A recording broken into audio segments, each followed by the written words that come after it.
Americans or stand for victims. They stood for war and clapped for war and clapped for 5 more years of war.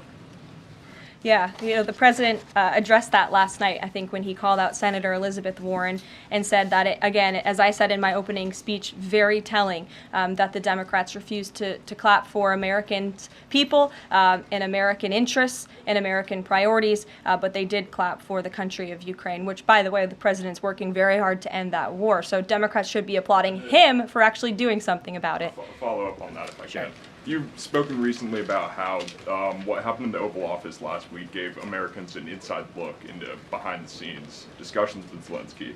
Is this how he treated Joe Biden and just treated him disrespectfully and received billions of dollars? Well, it's a very interesting question. I don't know if anybody in here asked my predecessor who stood at this podium about that, but there was a report from NBC News that President Biden also got increasingly frustrated with President Zelensky when he was handing out blank checks and President Zelensky kept asking for more.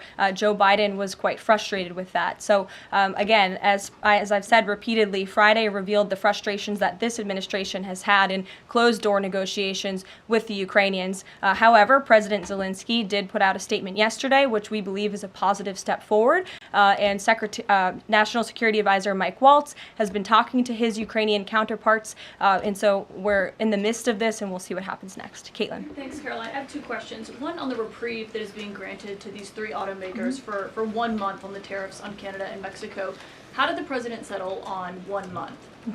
The reciprocal tariffs will go into effect on April 2nd, and he feels strongly about that no matter what, no exemption, so that's where the 1 month comes from. Does he expect them to be able to shift production within a month? He told them that they should get on it, start investing, start moving, shift production here to the United States of America where they will pay no tariff. That's the ultimate goal.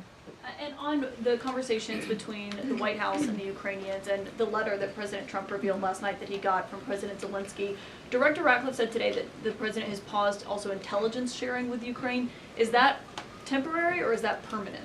I believe what the National Security Council told me in regards to that was that they paused or they are reconsidering the funding for Ukraine, as you saw, the pause on the funding. As for intelligence matters, I would refer you to either the National Security Council or the CIA as well. But they're considering lifting or reinstating the military aid going to Ukraine, which they paused. Again, it's a pause for a review.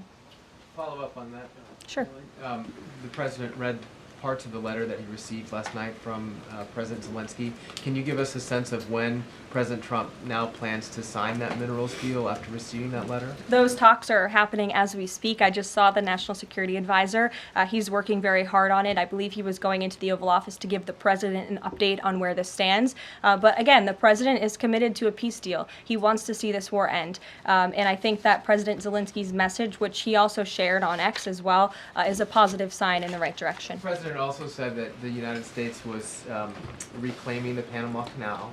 The president of Panama this morning, or at some point today, said that President Trump was lying. Wanted to get your response to that, and also curious if the president had a reason for not specifically mentioning BlackRock last night when he was praising the company that is buying canals or ports around the Panama. Yeah, I'm not sure if Panama has seen what's going on with their own canal, but as you just mentioned, BlackRock is now interested in investing and taking over the 2 ends of the port, which is very important because the president was very vocal several weeks ago about the need to ensure that China is not controlling the Panama Canal. This is a very important place for the United States of America. We also saw that the Panama Canal lifted fees on our U.S. naval ships that are going in and out of the canal. That's a win for the United States of America, and the president will continue to ensure that the Chinese government, the CCP, cannot be infiltrated in the Western Hemisphere, and certainly not in the Panama Canal, which is a very important place for our country.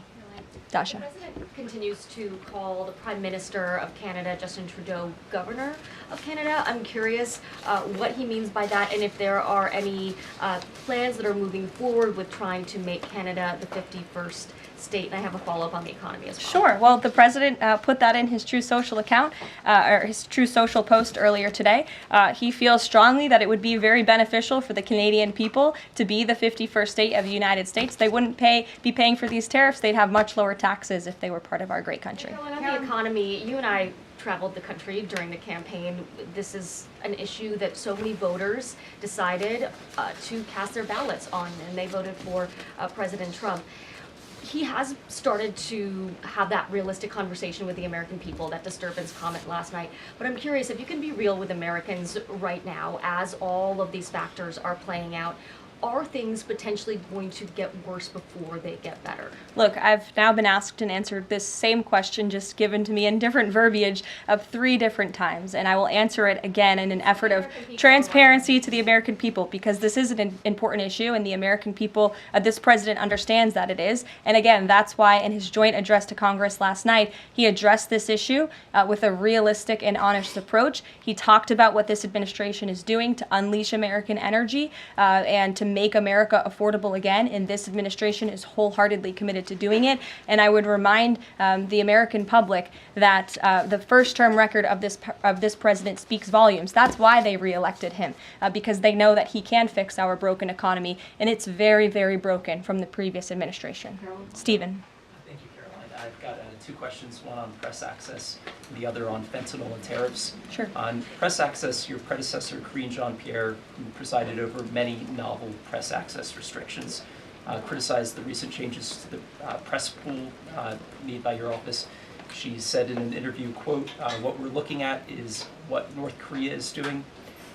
What's your response to that, and can you say anything to allay concerns that unfavorable coverage will be punished in this new press pool system?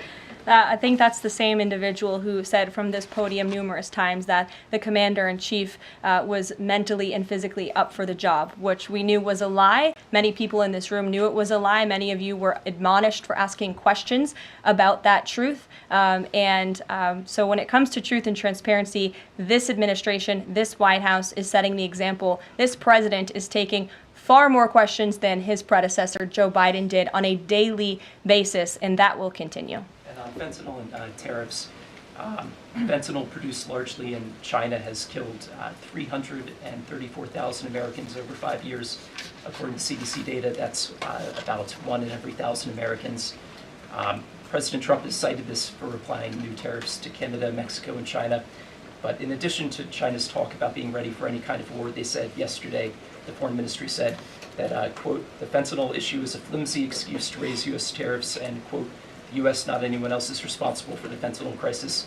So what's the response to China that the talk of fentanyl is just an excuse for tariffs, and what does that say about the resolution? Well, of course, the country that is getting very rich off of distributing this deadly poison to American citizens is going to say that. Again, the president knows where the American people stand on this issue. Fentanyl overdoses. Dasha brought up all of us campaigning all across the country. They talked about inflation. They also talked about the border, the illegal immigrants that we're pouring through, but also these deadly drugs. And again, the president keeps in mind those families every single day when he is making these tough decisions. But it's a necessary decision, and he's no longer going to allow the United States of America to be a dumping ground for illegal immigrants and for illegal drugs that are killing our nation's people. This is the #1 leading cause of death in our country, and there needs to be action taken to ensure that cannot continue. Thank you very much, guys. We'll see you later. Thanks, Caroline.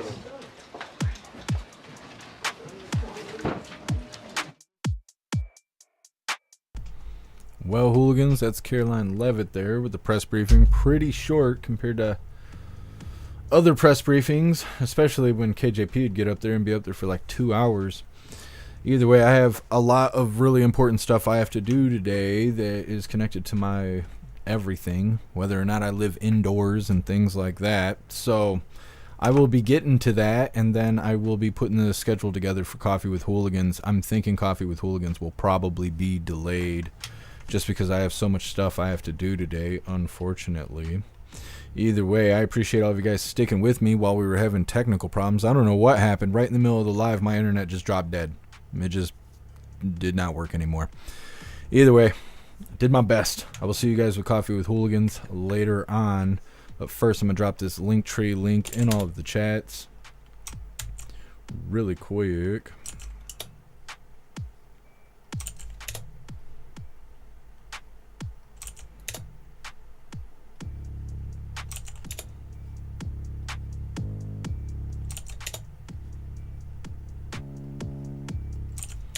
There's the Linktree link where all of my links are listed. So if you would like to make donations, join membership programs, or purchase any merch, would really appreciate it. All of your guys' contributions keep us running every day except for Sunday, because we got to have a day to recharge those batteries. Definitely go join Discord. Discord is our free hooligan community. It's the best way to be notified every single time we go live. The hooligans are there keeping the conversation going 24/7. And we have 2 news boards to keep you up to date with everything going on around the world. So definitely go join Discord. If you're feeling real saucy, go join jeffmaclive.com. Over on the website, it is the best way to experience the live. Our built-in chat has more ability than any other platform. You can post memes and GIFs and custom emojis and links and all kinds of stuff right there while watching the live. You'll also have access to Hooligans Alley. You'll have access to the forums. You'll have access to the arcade. You will have access to our advanced messaging system with the built-in group chats that gives you the ability to text each other, call each other, video call each other, group texting, group calling, group video calling, and more. jeffmaclive.com is the place to be and the home of the hooligans. So definitely go get yourself a membership. All right, hooligans, like I said, I will see you guys later today. Make sure you hit that like button if you haven't done so already. And hopefully I will see you guys later. Like I said, go down the Linktree link and click all the links. I'll see you guys in a little while. Appreciate all of you guys being here.